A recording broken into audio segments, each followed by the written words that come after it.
I can do this with my eyes closed. It's too easy. It's too easy. I can do this with my eyes closed. It's too easy. It's too easy. It's too easy. I've been there, done it, seen it. Boy, all that like Keenan. Still got crack, they fiendin'. Flow still hot like Phoenix. Shine so bright, I'm gleaming. This off top, I'm tweaking. Fresh out the rat like Neiman. And what's going on, ladies and gentlemen? We finally made it to College Baseball World Series. I'm your host, JohnnyVTV, and you are tuned into Breaking Bet. Got to have some of the best guys in the business with me to break down this extraordinary weekend. It's almost like Christmas, Thanksgiving, and New Year's all tied into one. Bringing in Noah Bieniek and Matt Grissom, two of the heavy hitters in the college baseball betting landscape. What's going on, fellas? How we doing?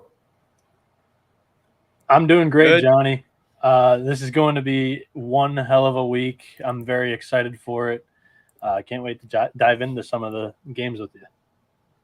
Yeah, I'm happy you guys left me in the lurch last weekend. We were talking about that off air, that I had to do the whole show by myself. And I'm used to talking to myself. Like that's one thing about me. Like if somebody had like a camera on me and was just like eavesdropping and just saw me like just having a conversation with myself, that's not out of the ordinary. So, it's pretty good practice for a situation like that when you're hosting and analyzing on your own podcast. Yeah. You talk to yourself often? Is that what you're saying? I do. Yeah, I do. I do too. I think there's a level of genius to that. It's one or the other, man. There's a thin line between genius and insanity, and I feel like I toe that line pretty close sometimes. And autism, I teeter on that spectrum when it comes to numbers. Right. No, like okay, there's we could definitely a level of that. Yeah. All right. So on that note, let's move on here, guys.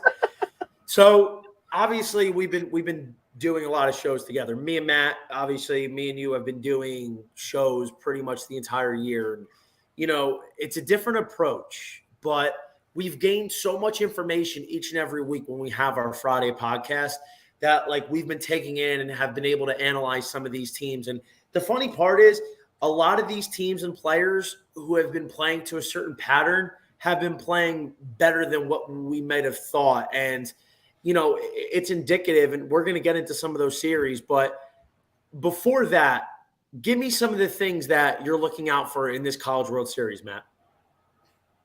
I think Wake Forest against elite pitching. I think the side of their bracket facing hopefully Quinn Matthews first, and then getting to see either like a Chase Dolander or Ty Floyd, and the heavy hitters that LSU has. I want to know that Wake Forest is the best team in college baseball and not just the beneficiary of a weak ACC. That's the biggest question for me. So for starters, I'm really excited because all eyes are on baseball. The NBA playoffs have ended. The Stanley Cup finals have wrapped up. This year, I think the College World Series has it all. We have the number one overall seed in the tournament for the first time since 2018. We have preseason favorites. We have a clear dark horse, I think, in TCU. And we have a true Cinderella. We're not making a 2-seed or a 3-seed out to be a Cinderella. We have a 4-seed for just the third time since 1999. And also, according to my friend Jonathan Mayo of MLB.com, 27 of the top 200 MLB prospects are in Omaha this week. 6 of the top 10, each of the top 3 in the 2023 MLB draft will be in Omaha this year. So I think this is so good for the College World Series because the MLB draft used to be prior to the College World Series, and these players would be worrying about avoiding injury prior to signing their big-time contract with a MLB team. So instead of avoiding that or worrying about that, they are playing their hearts out. And I think it's so cool to see because in the last 6 tournaments, Mayo said that we saw 7 total top 10 prospects. This year, we're seeing 6 of the top 10. I think that's awesome. Yeah, I don't know about Mayo, but I mean, I've kind of been saying that for the entire last week and a half, made a couple tweets about that. And, I did a little deep dive on a thread about some of these top guys, which featured a lot of top 10 players in addition to first rounders. But I think that's a great point that you made about that. And it's putting the future of the game on display here on the biggest stage against the best competition. So I'm really excited to see that. I would say for me, the thing that I'm looking out for isn't in one particular team. It's the whole group. How are they going to adjust to the field size of Omaha? You have a lot of these teams that are predicated on the long ball. Now it's kind of been neutralized because the fences are so deep. And the wind might be playing a factor where it's blowing in, especially in the early part of the weekend. So now these teams that are used to getting ahead and winning games because they're hitting 3 home runs a game, how are they going to adjust by trying to attack the alleys and the lines and making these outfielders play such a huge dimension? That's something that I think is so important because, the teams that strike out but hit home runs, their style of play doesn't really fare too well here unless they really get one up into the jet stream. It's the teams that don't strike out a lot, that put the ball in play, that are going to be set up the best to score runs, which ultimately will be the reason why they advance further in this tournament. Yeah, I totally agree with you, Johnny. And I would also add in teams that can get on base. Like, you don't have to drive the gaps or hit the lines. Honestly, if you can work walks, amateur pitching staffs in college, that's a huge difference, as well as pounding the strike zone. You look at Stanford last weekend against Texas. I think they were a little exposed by the Longhorns, and that's going to be used this weekend against everybody but Quinn Matthews. And I think TCU, their park kind of emulates Omaha. It's a deep park, and they get on base and they create havoc. They're one of the top teams in stolen bases this year. I think that's a team that kind of fits the criteria of the offense that you need in this park. So before we start getting into games here, let's talk about maybe the best underdog that you think has a chance to come out. Like, we know Wake's a huge favorite. Florida's a huge favorite. Is there another team that you really think might be able to advance against some of these powerhouses? I think Virginia is one plus 650 that there's some value on. I really think the Final Four is going to be between Tennessee, Wake Forest, Virginia, and Florida.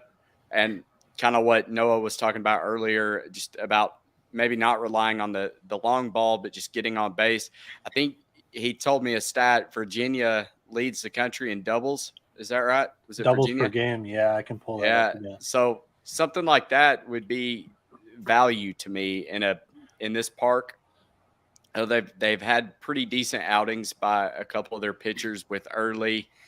Nick Parker got beat up a little bit against Duke, but Edgington shut the door. So I think you look at those 3 starting pitchers and their bullpen, which hadn't been great lately, but I think there's a lot of value on Virginia, especially if they steal game 1 against Florida. And we will get into that shortly, but first, #read. We have, if you play a ton of Prize Picks like the rest of us at Karma, you definitely want to sign up for access to the Prize Picks predictor on the site. It includes AI player prop projections on NBA, NHL, NFL, MLB, college football, college basketball, WNBA, and more. Mainly college baseball has been added there a little bit, even though the lines are okay. Go to betkarma.com/JohnnyVTV to sign up ASAP. So, guys, let's go in chronological order here by the times of the game. The first one would be Oral Roberts at plus 150 facing TCU with a total of 12. Lines and totals varying a little bit depending on which book you go to, but for the most part, every book really has Oral Roberts at a plus 140 dog or higher. Matt, do you think Oral Roberts has a shot here to get off to a 1-0 start and down the Horned Frogs? I do, simply for the fact that Oral Roberts' pitching is probably better than Indiana State. And as we saw last weekend, Indiana State's pitching kind of tamed this TCU offense. I think they allowed 4 runs in game 1 and then 6 in game 2, both losses. But I don't know how good TCU is going to hit the ball coming into Omaha. I know Noah had mentioned that their stadium emulates their home stadium. But I don't know if I'm completely sold on TCU yet. You can have really good stats over a 2-week span, but once you get to the nitty-gritty of the final 8, I think a lot of times you're going to see teams regress to the mean instead of getting on a hot streak, with the exception of that being Ole Miss last year. But like we talked about on our show earlier, Ole Miss had all the weapons. I would say, to make a comparison, it's not fair to say TCU is this year's Ole Miss. I would say Tennessee is this year's Ole Miss if you were to peg one. So I guess it's more of a wait and see for me. But if Oral Roberts keeps getting higher, I'm going to keep taking plus money. What about you, Noah? I think your angle, if you want to take the plus money on Oral Roberts, is the offense needs to get into TCU's bullpen. They're going to be facing Cole Klecker in game 1, and he's been very, very good. In his last 7 appearances, he's got a 2.17 ERA, and he's a true freshman. He's done quite well in the NCAA tournament. Last game, he threw shutout, and he's been unfazed. But in the biggest stage of college baseball, can that bite him? And Oral Roberts has seen their success. They came out of the Stillwater Regional, which was one of the best regional fields, in my opinion. And then they put up runs against Oregon, but their pitching staff that on paper looks incredible stumbled. They couldn't keep Oregon in the ballpark. That shouldn't be an issue in Omaha. It's going to be a big park. However, they were getting hit hard left and right. And that's something that I worry about against the TCU team that is going to put the ball in play. TCU is one of my favorite picks in the opening round here. So this is where I'm going to disagree with you, Matt. I'm on your side on this. And, it's not just because I'm riding a 500-1 Oral Roberts ticket pre-tournament. But you look at Oral Roberts, they blow an 8-0 lead to Oregon on Friday night. I thought they were cooked. The grit and the resilience that this team shows to come back the next night and walk it off in the 11th hour. Then they fought off Oregon's comeback on Sunday and put them to bed. This team, their pitching might have hit a couple snags this weekend. I do agree with you, but they found a way. Their offense was insane this weekend. They put up a ton of runs. Their bullpen, which is led by an All-American closer in Kate Denton, who's the truth, by the way. That kid is so good. And I think now Oral Roberts is going to be facing a carbon copy of Oregon and TCU. Very similar teams, a lot of power, a lot of middle-of-the-order pressure that you have to deal with as a pitcher.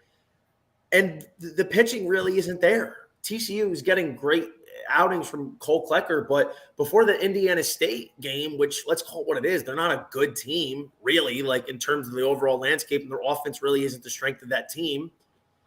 He got beat up by Arizona the week before. He got beat up by Kansas the last week of the regular season, which I think was probably in the tournament or the Big 12 tournament. So I do believe that there's room here for Cole Klecker to get beat up a little bit. And the fact is TCU might have a big ballpark, but this is a huge ballpark. And their power is hitting home runs. And, maybe they steal a lot of bases, but I don't know if this is a team that can string together 3-4 hits to score runs. Like if Oral Roberts pitching is on their game, Jacob Hall pitches like the guy he's been all year, I think he's going to make life tough on TCU. Now, I think, if he gives up 3 or 4 runs in 6 innings, that's fine. Because I do think Oral's going to score on Cole Klecker and this bullpen, assuming that they get to them by the 6th inning. So the fact is, you got the Golden Eagles have a guy like Jonah Cox, who is the most unsung player in the sport. Guy is riding a 47-game hitting streak. He's a guy who has 30 steals. This Oral Roberts team could hit the home run. They can get on base. They can steal. They can do all of the little things, and they come up in the big moment. Maybe TCU wins. But when we're looking at this as a gambling aspect, the line is out of balance here. They should not be a plus 150 favorite. In my opinion, this should be more along the lines of like a pick 'em. Oral Roberts as a short favorite, to tell you the truth. I'm riding Oral Roberts because I think they have the better team front to back, mainly in that pitching, and that's where it's going to come to play. I will say, like, in the last 21 games, TCU's 19-2. And they're hitting 350 for batting average as a team. And the other thing is it's game one. TCU's got everything available on the pitching side of things. They're going to throw everything at you to win game one. And Klecker and Luke Savage and Ben Abelt, and they get a day off after, and they can trot out their relievers if they don't throw more than 30 pitches. I agree. I mean, listen, their offense has been good. They were given a real break with the Indiana State in the Super Regionals. So, and, like Matt said, their pitching pretty much held them in check. They scored 4 runs and 6 runs in 2 games, which, against Indiana State, a team like Oral Roberts pitches to their capability and silences this offense a little bit, keeps them off the base paths, then I think we're really looking at a shot for Oral Roberts. And I'm not saying Oral Roberts is definitely going to win. I do think they win, but the mere fact that you're getting them at plus 150, it's too high of a price. TCU, in my opinion, if they should be favored, should be more along the lines of like minus 125. I don't agree with laying 180 with them. I think Oral Roberts on the run line at plus 1.5 is good. I don't know if I buy the Horned Frogs. I mean, they're playing really hot and really well, but at some point, I think, like Matt said, they have to regress to the mean. And the fact is, if they don't hit home runs, how are they going to do? How are they going to score enough runs to overcome, especially if Cole Klecker gets beat up? They're not a team that relies on the long ball. They are, I'm doing the math in my head, they are 7th in the field in home runs per game. So I think that they're more of a team that is going to be able to drive the gaps, get on base, create some havoc on the base paths. And against Jacob Hall, who has a 5.92 ERA in his last 2 NCAA tournament starts, it's a short span, but when the pressure's on, he's got a 5.92 ERA. So I don't know. We shall see. And I bet TCU early. I got him at minus 165. So Same. For anybody listening that is watching this and saying, well, how can you say Oral Roberts? Because you bet TCU. The more I dive into it, watch this line creep up, I may be more inclined to take Oral Roberts plus 1.5 by the time first pitch comes out. And here's the thing about this game and the way this setup is. The team that gets off to a 1-0 start has a gigantic advantage.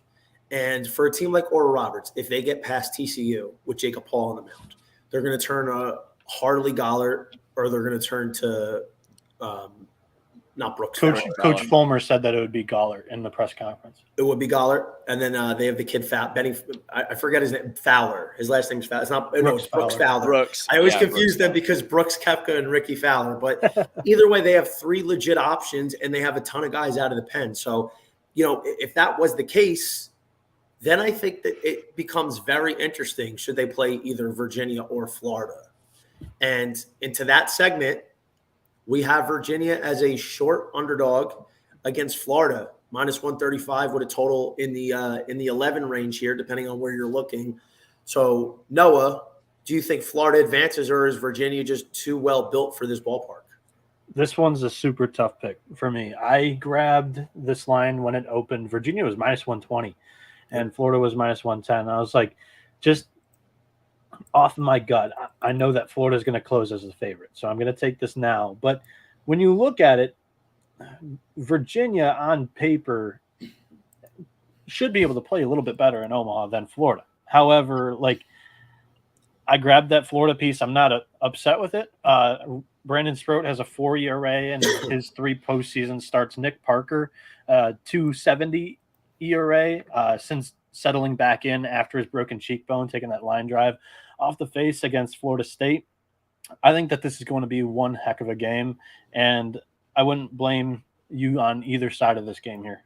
So for me, I just took Florida. However, I wouldn't argue against Virginia. Yeah, to echo what Noah said, this is a tough one, but I feel pretty confident in saying that the winner of this one, I think, comes out of that side of the bracket and plays in the championship series. You look at Florida on paper, yeah, they've got all the star power in Wyatt Langford, BT Rypel, Jack Caglione, but on paper, this team is 7th or 6th in basically every team category across the board, from pitching and hitting. They've got the second to last lowest in run differential, but the team is playing lights out right now. And ever since they lost that regional game to Texas Tech, that everybody has stepped up. So I don't know. You may catch Florida in the right spot where they can get after Nick Parker, or the same could be said for Brandon Sproat. Virginia hitters could hit Sproat all over the field. So I don't know. That's why I think you take the longer shot in Virginia to win it all, and then maybe root for Florida in game one, because I think regardless, you're going to see Florida, Virginia play each other twice. I think that's a great point. And, for me, let's just cover this and get it out of the way really quick. Virginia is a team that I didn't believe in all year. I was pretty adamant on this podcast numerous times. They lost a lot of layup weekend series they shouldn't have lost. And, despite that, they kept stacking wins. And I was like, okay, that's impressive on paper. But I just don't know if this team has, it. I don't know if they have it. In theory, they are set up well for this ballpark. It's a team that's led the league or led the country in average for almost the entire season. They have gotten a lot of production out of guys other than Jake Geloff and Kyle Teal. You got Griffin O'Farrell. You got Ethan Anderson, Ethan O'Donnell, Casey Sauke. I get it. And Nick Parker overall has been good outside of that Duke outing. But at the end of the day, Florida, bro, they got the star power. They got the guy, Wyatt Langford, who is in the mix for the number one pick this year. The guy that I compare to this generation's Mike Trout. They have Jack Caglione, who's a favorite to be the number one pick next year. Josh Rivera has went into the stratosphere in production in his final season at Florida. BT Riebel timely hits. And what have I been saying all year about Florida? This is a team that I didn't think would win it all because of their bullpen. And I still believe that is a strong case, despite what our boy Q might say, because he's a homer. But the fact is, lately, Florida's pitching, mainly their starting pitching, has been lights out. Not only have they been lights out, but they've negated the bullpen in a big degree because their starters have been giving them such length, 6, 7, 8 innings. If that is the case, and guys like Sproat and Waldrop pitch to their capability as they have, and they're closer to their ceilings, I don't think Virginia's going to have a shot. Because these two are some of the most difficult matchups as a hitter in the country when they're on. And you look at a guy like Sproat, who, let's call it what it was, he had a quality start last game against South Carolina. He did not look the part.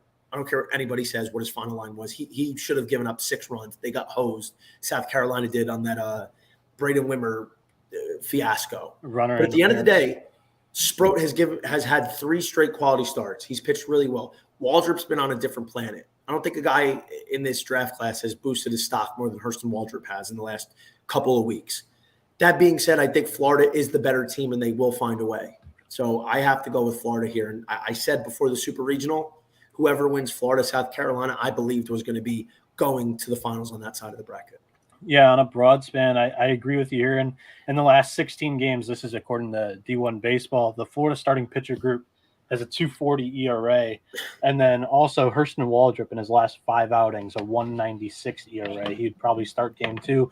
I think starting rotation is definitely more important now that you're in Omaha. You get the day off in between most games, whereas the bullpen isn't as reliable or relied upon if your starting pitching can go deep. Virginia has that.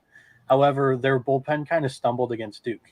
Jay Woolfolk, their closer, he didn't have a great outing against the Blue Devils, and Jake Berry gave up 2 runs, I think, in 3 innings. So that's something to note of Virginia there, that their bullpen has not had a couple of good games in a short stretch. And Florida's, like you said, has. Definitely want to say that's a must-see game, because I'm with you, Matt. I do believe these two teams will meet again, and that by that point, who's going to be throwing? Is it going to be Caglione against Brian Edgington? That's certainly an intriguing one. And, getting off to a 1-0 start here is just critical, because I only think Florida really has the starting pitching to come back from an 0-1 deficit. I don't know. I don't think Virginia does, even though Edgington's been a lot better as of late. And, Parker's been pretty good. You got Connolly early. I get it. I don't know if these guys are really as good as their numbers have been. They've played a lot of weak ACC opponents. They haven't beaten too many top dogs. Duke wasn't really Duke wasn't that impressive. East Carolina hung with them the whole game, and they made a couple plays late. Florida's a different beast, though. So that's really something that I'm going to be curious about watching. All right, guys, we have 2 more games on Saturday, and that's bracket 1. So we got to start off here first with Stanford at a big underdog price against Wake Forest, total sitting in that 11.5 range. Matt, you think Wake Forest moves on here? I do. I just, even if Quinn Matthews goes for Stanford, I just cannot see Wake dropping this game. Rhett Lauder, 15-0 on the year. With Brock Wilken, everybody is just playing really well right now. I mean, the second in the field of 8 and run differential with 5.8 behind TCU. Every other stat, they're either first in pitching or second in hitting. I mean, this is the best complete team in the field. They're going to be tough to beat. And even if they lose, they're a team that they have the arms to come back. What about you, Noah? So this one, the total set at 11.5. David Esker, Stanford's head coach, didn't confirm that Quinn Matthews would start this game. When he does come out and officially says that Matthews will start, I expect that total to drop. What you do with that information is up to you. However, Wake Forest hasn't faced a pitcher to the quality of Quinn Matthews in quite some time. They faced Luke Holman, a good lefty from Alabama. They were held to 5 total runs in that game. They only beat Alabama 5-4. You have to go back quite some time into their regular season, pretty much all the way to maybe Louisville or NC State when they faced Dom Fritton to, one, face a quality starting pitcher in general, because Pitt, that first game in the ACC tournament, their ace, Sokol, had like a 7 ERA. And then just their back half of the stretch of the ACC regular season schedule was somewhat weak. So this is definitely a step up for the Wake Forest lineup. I'm not calling for the upset here. However, I think if Matthews pitches, the minus 200 and above price on Wake Forest is just not worth it. I think that's a fair point. I gave out Wake Forest at minus 195 earlier in the week when the lines first dropped. And, I do think Quinn Matthews will go, and I'm in agreement with you. I think the 11.5 to the under, especially if Rhett Lauder is on his game like he has been. And I think for him, because Stanford has an SEC lineup. They have a legit lineup. And I think the best way to keep them off balance, they've been struggling with the off-speed pitches. Rhett Lauder's a guy that has a perfect mix of all speed with that changeup, which is one of the best pitches in the country. Good slider. Then he could sneak that 95, 96 mile an hour fastball up on you. That being said, with Quinn Matthews likely to go, my thing here is Matthews has thrown about 350 pitches, give or take, in the last couple weeks. And 2 reasons I think that they're not announcing him. Number 1 is maybe they want to see how his arm feels. I'm sure That's what he said. His arm's probably still sore. But also he doesn't want to give anything away what he doesn't have to. It's like, okay, like you're planning for 2 different guys. You're planning for a lefty versus a righty, which, is adjustments. And I think at the end of the day, man, Quinn Matthews, who's probably dealing with some tired arms right now, even if he's on his game, you got to get him out by the 6th inning. But even if they don't, what have we seen Quinn Matthews struggle with this year? It's a team like Arizona that can pepper you to death. They can log single after single, double, home run mixed in. They can just rack up hits and get base runners on. And that's why Arizona roughed them up twice. And Wake Forest can do that in spades. They're a team that can hit 9 home runs in the game, as we saw this weekend, as I saw in person, which was indescribable, by the way. But they can also rack up 12 base hits in a game. And if they do, I think it's just it's very difficult for Stanford to overcome. And we saw how much faith they have in Matthews, not only because of his talent, but because they're not confident in their other options. They have good arms, but they're Jekyll and Hyde. They're not consistent, and they're very capable of having bad outings. And you mentioned it too. I mean, the common narrative on this Wake Forest team right now is they play in a shoebox. It's 300 down the right field line. It's 310 down the left field line.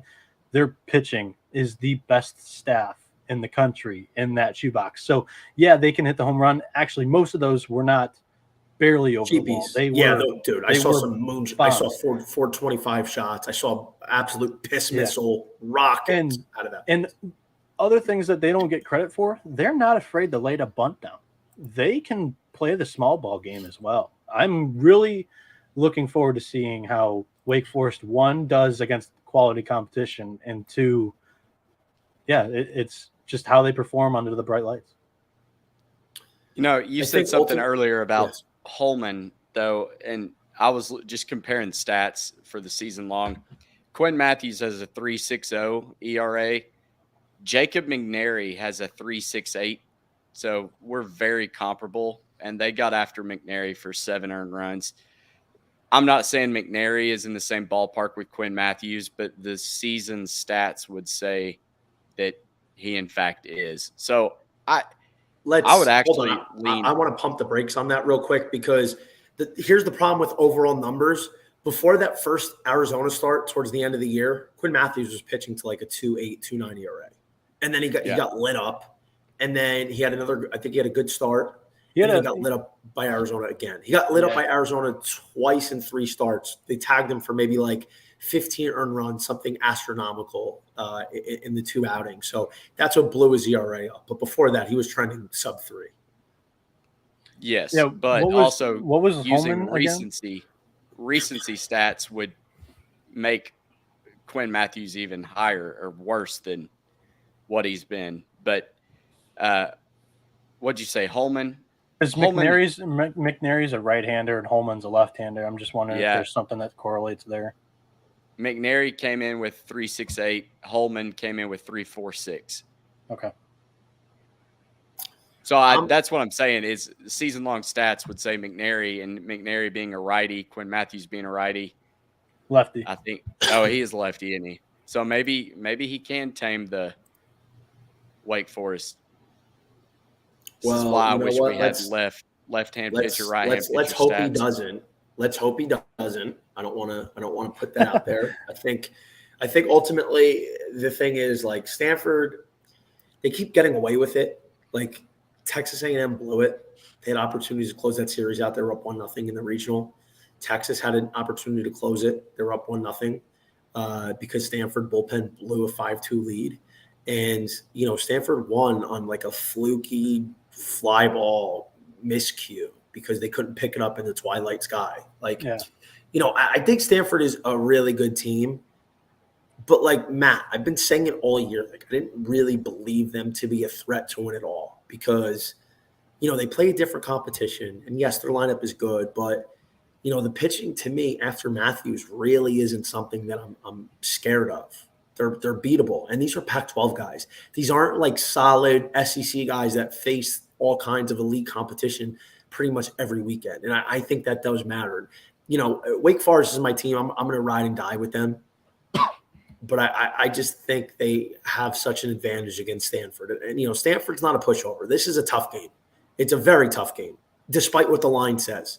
Like, Stanford is a team that can get you. Like, don't sleep on them just because they're big underdogs and, they're playing big bad Wake. Like, this is a dangerous team. And I said the same thing about Alabama last week. They're dangerous. And I'll add, I did the same analysis with Oral Roberts against TCU. Get into that bullpen early. Don't let Matthews throw 6, 7, 8 innings. Get to him in the 5th or the 6th. And then test Bruno, test Smith. Both of those guys struggled to throw strikes against Texas in that 3-game series. I think they got somewhat exposed in the back end of that pen. I'm really curious to see what kind of pitch count we're going to be on here with Matthews, if any. I mean, at this point, I don't know if Esker's going to trot him out again for $150. If trends show, it's 110. That's his pitch count. He's thrown it 14 times this season. Yeah, exactly. So I think, that's something that it has to be watched. But at the end of the day, like, if Stanford can, or if Wake can get to Quinn Matthews early, Matt, pick up some runs, put the pressure on, and give Rhett Lauder like a 4-0, 5-0 lead, I feel really good about it. I really do. Even if Quinn, looking back at that Texas game, if LeBaron Johnson Jr. does better, I mean, he got pulled out after the 4th. or in the fourth rather, and then Steely got hit up bad.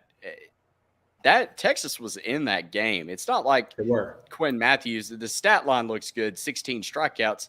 He gave up 3 earned runs, and he did it all pretty early. So, I mean, if Wake could hit, they're going to keep it low scoring enough to where even if Quinn Matthews pitches 156 times and pitches the whole game, I still think Wake could win 3-2, 4-1, something like that. Yeah, going back to what I originally said, the total's at 11.5. Matthews just isn't confirmed.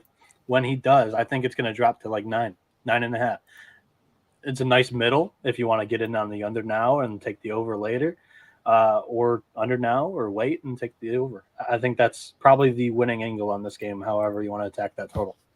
I'm with you. I think the total you're getting at a tremendous value, and I do believe it's going to be Quinn because we talked about it off air. Quinn Matthews is the guy that got you here. You ride your horses. You ride your aces. This is so critical. Everybody wants to get out to a 1-0 start because it's hard, man. This is a hard format to come back from losing the first game. And to give them their best chance to win, that is Quinn Matthews. And I think at the end of the day, if you got Quinn and Rhett Lauder going, I do think runs are going to be at a premium. I could see Wake Forest winning this game to the tune of like 6-1, 7-2, even an 8-3. Like I think Wake wins by a few runs, but I think it is relatively low scoring. And I think when you have the opportunity to see two aces duke it out with Wake's elite bullpen, I think there is a very good chance that this thing stays in the single digits. I think we probably see like a 5-2 ball game. It's second highest total on the board too, and it's juiced to the over right now. That's wild. What are you thinking about it? I think they think Wake Forest's offense is so good. Stanford's got a good offense. Like they don't handicap this the way we do.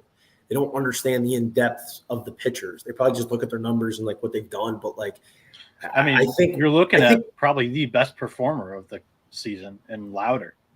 It's interesting. I think one of the main things here is the fact that you have two great offenses, but what they don't understand is I think Stanford has struggled a little bit with the off-speed stuff. Rhett Lauder is a guy that can throw you 6 straight changeups, mix it in with a slider. He is not a guy that needs to throw his fastball 60% of the time to succeed. And like when you have a guy that has got a changeup like that, he could throw, and the best part is he could throw these pitches for strikes. You got a lot of guys that could strike out in this lineup too. So I think that's one of the big angles here why I think Stanford could potentially get held to 3 runs or less in this ballgame. But the number seems wrong. I mean, you look at Tennessee, LSU, the total set at 9.5. I know. Like Tennessee, that's because everybody knows about Skeens. Everybody knows about Tennessee's Skeens. offense is horrible. Like, no offense, Johnny. We'll get to that game next.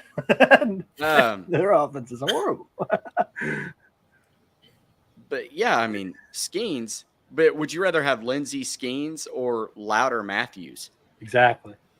I'd rather have Lauder Matthews. Same. Exactly. Both pitchers are A1. But is it Lindsey though? Is it going to like 2 more runs? I don't think it matters. Lindsey's actually got better stats than Dolander.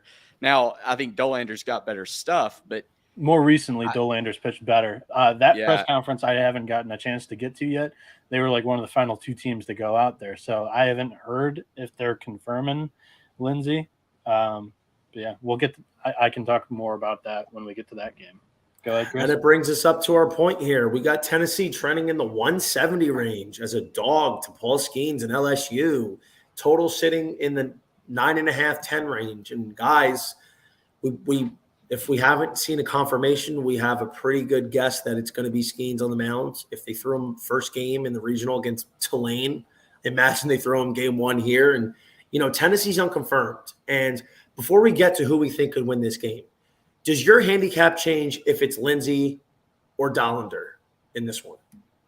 Dolander. No, it doesn't for me. I think it's a coin flip either way, but you can't not back Paul Skeens. Yeah, I'm the same way. Like, I think this is my favorite side in the opening games here. I grabbed LSU when it was still, I think it opened at -170, and I grabbed that right away. And I think it's still a great parlay leg. And if Dollander goes, I think that he's in a little bit better form than Lindsey. Lindsey has a 4.09 ERA in his 2 NCAA tournament starts. Dollander has pitched great in the NCAA tournament in his career. So I think that's a nice under, because I don't know if Tennessee's offense is really going to put up anything on Skeens, and LSU, I think they will be stymied by the combination of if it's Dollander and then Burns after him. I think the big thing here is if you ask Tony V, the one team he would want to play in the College World Series, especially to start, I bet you he would say LSU. He wants to face the best, or one of the best. He wants to beat his SEC rival. He's not a guy that's going to shy away from a tough spot, and that's how he coaches his players. And for me, listen, I understand it's Paul Skeens, but there's a reason that I didn't put out this game when I put out all my other plays earlier in the week. That's because I knew people were going to take LSU because it's Paul Skeens. That line was going to keep getting up, and I got to be honest, I don't think it's found a peak yet. I think it's going to keep going because we're 2 days away from game time. Yep. And the reason I believed that Tennessee is, if Tennessee doesn't win, I still think they're a good side. I still think plus 1.5 at minus 115 is a good number to take Tennessee at. But the reason is, when you go back to these two teams playing at Alex Box Stadium in April, when the Volunteers were playing nothing compared to what they're playing now. They weren't playing good baseball at all. They were in the middle of a free fall at that time. Their offense was doing nothing. Their pitching was struggling. Against Paul Skeens, they held their own. Like, that game was 2-2 in the 8th inning. If Blake Burke doesn't drop a routine ground ball, which was the most egregious thing I've ever seen, that game's 2-2 going into maybe the top of the 9th. That leads to 3 runs, and that was pretty much the game at that point. So the fact is, and I said this last time, the later this game goes, the tighter it is, the more it switches in favor of Tennessee because they have such an edge in the bullpen. Yep. And, you know, Lindsey has been struggling a bit as of late, and, like, Dolly is a postseason guy, dude. And, like, he's had an up and down year, but, like, this guy shows up when it matters, bro. He really does. He has the stuff to keep LSU at bay. And I think, you know, it goes back to what I've been saying all year. If that's going to happen, Frank Anderson's he can't be letting Dollander throw 4 or 5 fastballs in a row. He's got to mix it up. Like, Dolly's got an elite 4-pitch mix, and he's added a cutter in there too. So I think that's one thing. But at the end of the day, the number's too big here. Tennessee seeking revenge. They have a path to victory. If they got Skeens out by the 6th inning, let's say Skeens goes out there, he gives up 1 or 2 runs, strikes out 12, leaves, and the game is like 3-1, 3-2. Tennessee's got the advantage there. I agree with you. And to quote another stat that D1 Baseball gave out, Tennessee's bullpen in the NCAA tournament, 22 innings, a 0.76 ERA. Although LSU's bullpen has been a little bit better as of late. So they also Look who they played. Look who they played. I totally agree. And they just have in their last 12 games a 3.80 ERA. And that's SEC tournament games, and then I think one of the easiest Charmin soft paths to the College World Series. But, I mean, when everybody was all in an uproar after Garrett Edwards' injury, who was their most reliable reliever, they had a 7.23 ERA in the next 88 innings. And then so the last 12 games, they have a 3.80. So their pen has been stabilized. But I still think that the depth that Tennessee has is just unmatched. And here's the thing. If Tennessee's offense, which wasn't playing well the last time these two teams played, if they do anything close to what they did against Southern Miss in the final 2 games, we're having a much different conversation here. Because, you know, yes, they're a team that's built off the long ball, but, like, lately they've been putting runners on base and driving them in via base hits and extra base hits. So my thing is this. I'm not saying Tennessee definitely wins. I think they can win. But for the number that we're going to get on Tennessee, it's too big to not take a part of because there is a clear path for them to win.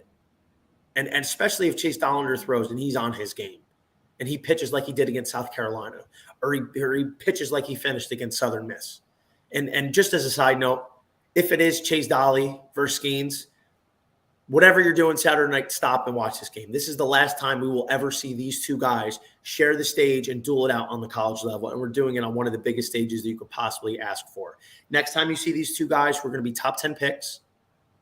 They're going to be humming down major league batters. So take this in, because you're going to see these guys become superstars at the next level, win Cy Youngs, all-stars, be the aces of staffs. But you're going to remember the time you saw them square it off in the 2023 College World Series.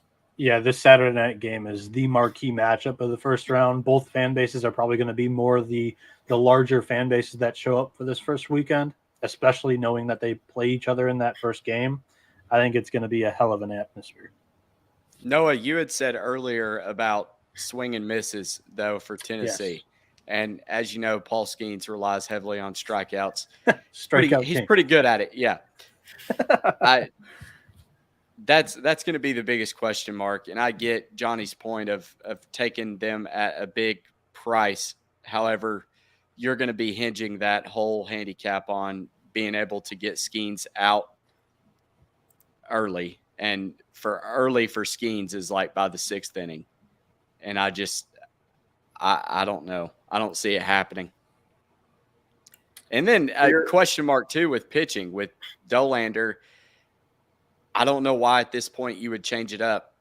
Lindsey is your game one guy, and I think I actually like Tennessee's chances of coming from the losers bracket because of how that would match up better than if they lose the second game to Wake Forest. I'm assuming would be Wake Forest if they beat LSU. It sets up better for them losing to LSU in game one to Skeens and then letting Wake Forest beat LSU and then get Stanford. A rematch against LSU. Well, I'm assuming, and that's probably a horrible thing to do at this point, but I'm assuming Wake gets past Stanford and that you have LSU Wake in the winners bracket, Stanford Tennessee in the losers. Tennessee knocks out Stanford, and then Wake beats LSU. So you have an LSU Tennessee rematch with Drew Beam taking on Fat Riley Cooper, and Tennessee is in the in the Final Four with Wake. That's the path I've got for Tennessee. And it's definitely possible. It's definitely possible. I mean, Tennessee is a team that is built to come back because of their pitching, and if they had to, they could throw Chase Burns as a start because he's a starter. And, now he's been in the utility role. And I think here, one of the interesting things that you just brought up, let's say it's LSU Wake that wins game ones. How much does it switch in favor of Wake Forest for that game two? Now, not only do you have Ty Floyd going, who, listen, he's been good at times. He's been really bad. I don't think Ty Floyd is groundbreaking. He's a guy who he can serve as a solid number 2 throughout the year. But against a lineup like Wake Forest that takes advantage of mistakes, not only that, but Wake Forest would be throwing who? Josh Hartle. And what have I said about LSU's lineup all year, Matt? They struggle against quality lefties. And that is what Wake Forest has in bulk. And in that case, Wake Forest, to me, has a significant advantage because they have 2 really good lefties that they can throw out there. And if, let's say, Josh Hartle throws that Saturday or whatever, that Monday game, Sunday game, whatever it is, against LSU, if that's where we're going to go here, I think that's a big advantage. I could see Hartle shutting them down. That's why I don't hate taking Wake Forest at plus 225 to win it all. I mean, because if the path that they get there goes like I think they will, I mean, it's like a red carpet rollout straight for the championship series for them. Yeah, and you're going to get them minus 200 every game here. Rolling it over would be more risky than just taking the plus 225. You can afford a loss. However, I mean, this is you're not going to get a better price on Wake Forest the rest of the week. Yep. I would tend to agree. I mean, listen, I'm not going to hit it because 240, to turn even a decent profit, you got to be throwing $450, $500 on it. And at this point, for me personally, I have too much money tied up in Wake Forest to be, risking that much for that little return. But I mean, I certainly see the point. That's why, FanDuel's offering these markets, and I took advantage of it earlier. I did Wake Forest to meet up with Oral Roberts in the finals. I took that at 42-1. It's 29-1 right now. I'm thinking about hitting it again. Wasting money, don't you? How's that wasting money? Oral Roberts has a chance, dude. Shut up. But no way. Yes, they do. What do you mean they don't have a If chance? we're quoting that market, I like the play of both Wake Forest, Florida, 6-1, and Wake Forest, Virginia plus 650. I like both of those. I think those are probably more realistic options, but I think the Oral Roberts angles, it's in play, dude. Like if they win game one, what are you getting odds for that? You say 90-1. Oral? Wake Oral before this. I think it was before last week, and I got it at 42-1. Now it's 29-1. Before last week. Yes. For the Supers. Oh, I didn't realize they were up then. Yeah, dummy. Anyway, it was 42-1. That's what I got it at, and it's not a big liability. No, that's not a bad. I thought you meant the exacta that they just posted. No, so but listen, Florida, Wake, Florida, Virginia, or Wake, Florida, Wake, Virginia is definitely more realistic. But I'm not going to put like $200 on that, even though I think it'll probably happen, just because, it's small potatoes. Like I'm not reasonably. I just split a unit on both, put a half on both. That's what I did. I think it's okay. I mean, you come away with a little something, but at the end of the day here, I think, Florida Wake is probably the most likely. I think Florida is the best team on that side of the bracket. I think Wake is their best team. And now let's say, as you see the futures odds here, let's play a little game here. Let's say it is Wake and Florida. Where are you going here? Noah, how do you see the series unfolding? Do you think Wake takes it, and do you think they take it in 2 games, 3 games? So yeah, Wake Forest and Florida is my final, and I would have Wake in 2. I have a hard time seeing this team losing, and I need to see them lose to predict them to lose. I'm with you. I have them 30-1 in the preseason to win it all. Yeah. I've got 5 teams in this field to win it, so I'm in an okay spot. And Wake Forest has been my team all year, and I'm a Florida fan. I like what they've got.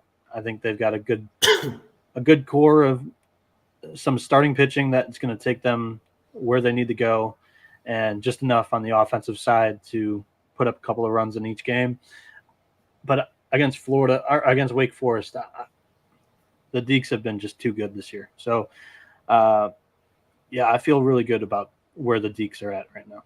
What would you make that series if it was Wake Florida? The price, Wake Forest against Florida to win, I would probably list Wake at -180 to take the series down against Florida. Wow.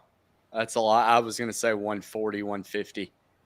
No, I'm in the 170 range because I think Florida, Florida's a really good team, but at the end of the day, I think they're too reliant on the long ball. I do too. I can see that, but I could also see Hurston Waldrop pitching a gem in game 2 and forcing a game 3. So I would say the final, I've got Wake, Florida, or Wake, Virginia, but I think Wake, Florida is probably what it'll be, but I would say Wake in 3. I think that's interesting. I think Wake would take game 1 with Louder. I would take Louder over any of Florida's guys. I think Waldrop's got a higher MLB ceiling, but Rhett Louder has just so much more polish and consistency. We'll see about where the pitching lines up too, because we could have Florida playing 4 or 5 games, or we could have Wake Forest playing 4 or 5 games to just get to the finals, and that could screw up some of their rotation lineup. So it all kind of depends on where both teams are when they enter the finals and where their pitching situations are. But Johnny, is your Wake Forest the Oral Roberts pick? Is that your final? I have a ticket on that, but I also have a ticket on Oral Roberts at 500-1. So yes, I am rooting for them, but if they didn't really have a shot, I'd be honest about it, because it's a 4 seed. It's a Cinderella team, and all that. But I think in this format, dude, if you beat TCU and you get out to a 1-0 start, I said it on now, our I said it on our you're in a show, the position. college baseball experience as well. This is how I've kind of always believed it. I'm backing you here. They won a regional against 3 other teams in a double elimination pool, which was tough regional, by the way. Then you win a best of 3 game series. It's the same format in the Omaha. It goes back to the double elimination pool play, and it goes to the championship series, which is a 3 game. If you've done that previously, every one of these teams is live to win it all. I believe that. Yeah, and I mean, listen, that's what we're looking for, and hopefully it is. Because listen, if it was Wake Florida, Wake Oral, I wouldn't have to worry about it at all. I don't really care who wins at that point, and I would get a 4-figure payment just for those 2 teams matching up. So I mean, for me, that's what I'm hoping for. I mean, listen, I do like Florida. I do. I think their bullpen is eventually going to come back to bite them in the ass. That's just been my feeling on them all year. And the problem with them is they don't have enough pitching depth to where if Spro or Waldrop have a stinker, which is possible and has happened this year, I just don't know if they have enough to overcome that. Cade Fisher looked awesome in the regional, and Brandon Neely has been a starter in the past. I think they've got 5 starters here that could go for them if they wanted to. Yeah, but they have 5 guys that could throw out as a starter, but I wouldn't say they have 5 legit starters. I think I think Florida has 2 legit starters that you throw out, and Cags you add as a third, but Cags, you never know. I mean, he dominated Florida A&M in the regional. They didn't need him last round, but Cags, you don't know what you're going to get. Cade Fisher, he's been good this year, but against Wake Forest, I wouldn't really feel confident backing him if I was Florida. Brandon Neely was a starter last year, was their Sunday guy, but he's been in the closer role, and I don't know if they would start him. Maybe they would, but I don't think at this point he's a guy that I would feel comfortable saying, hey, go get us 5 or 6 innings of 2-run ball. I don't know if I feel comfortable with him, even though he was a good starter last year. Don't get me wrong, but against the Wake Forest, I'm saying maybe against a TCU he could do that, but remains to be seen. Can't wait for it. That's what I can tell you. Yeah. Can't wait for it. Any closing thoughts before we jump off here? Who do you guys think is going to win the Rocco's Jello Shot Challenge? Ooh. LSU. I think LSU minus 500. They're a rowdy bunch, dude. I think LSU is definitely going to win that one. Yeah. Although TCU would be a dark horse for me in the Rocco's Jello Shot. I think TCU, Texas, they're animals. They're just out of their minds, and they get crazy. And I think I could see TCU being one of those. They're a small Christian college. Yeah, but those are the ones that when they let loose, they're full gas. Oral Roberts Baptist School should be fun. I think TCU Oral Roberts. Who finishes? I think it's Stanford or Oral Roberts, but I mean, sharp money says Oral will finish 7th because Omaha natives like to back the Cinderella. Yeah, I think it's going to be Stanford. They're also probably going to be there the shortest amount of time. Yeah. Would agree. But thank you so much for taking the time, guys. Don't forget to follow my guys on Twitter at Grissom Tweets and 70SNB. I'm at _JohnnyVTV. Best of luck this weekend, and we'll see you next week, and we'll be talking about the final 2 teams and how to handicap that series. But hope you guys catch some winners this week. Let's go Wake and Bake. Let's go Oral Roberts, and let's have a great one. All right, guys, thank you so much for tuning in, and we'll see you next week.